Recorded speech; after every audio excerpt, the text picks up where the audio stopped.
Hi, and welcome to another episode of Q&A sessions on Procurement Mentors. Today, we will be dealing with a question that has been sent by Mr. Mohammed in Riyadh and Shamail in Dubai. Essentially, it is around collaborative working and stakeholder management.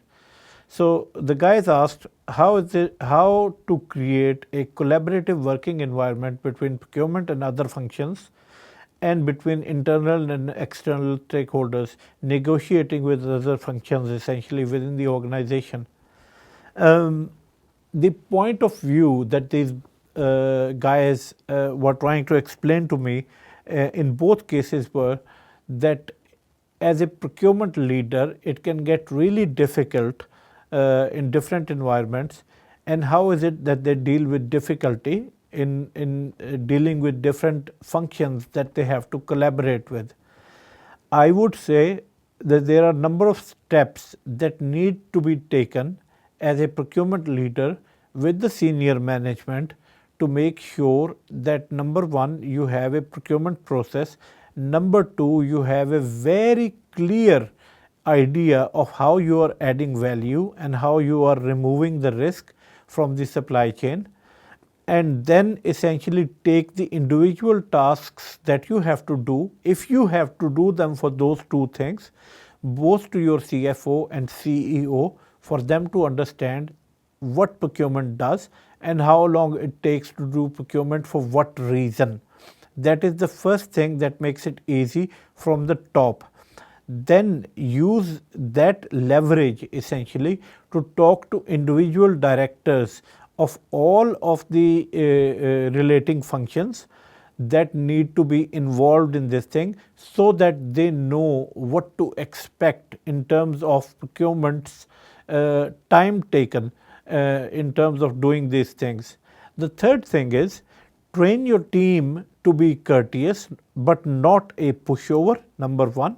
And number two, to do these tasks as fast, as streamlined as possible, for the rest of the organization, as you are an enabler pillar essentially in an organization. And fourthly, you need to have a procedure in your procurement procedure which is there to mitigate if something is reasonably fast, have to be done quickly, that thing can be done quickly as long as the CEO and CFO or any one of the senior members of staff basically signs off on that, i.e. they are mandated to sign off on senior things or serious things which will have to go through in a fast track fashion.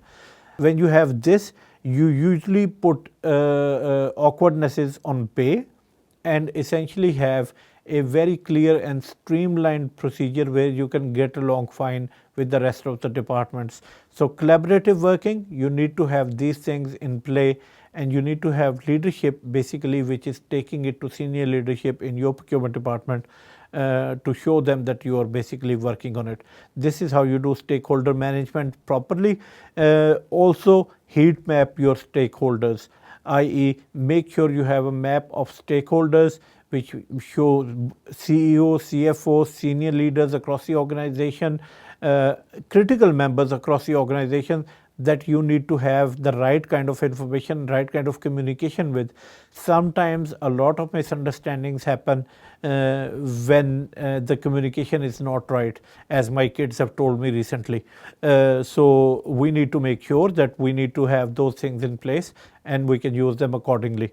Thank you very much for one other episode, and if you have any questions, please refer them to the scholarsvoice101@gmail.com. And this is your host Rizwan Khalid. Once again, bye bye from me, and see you in the next episode.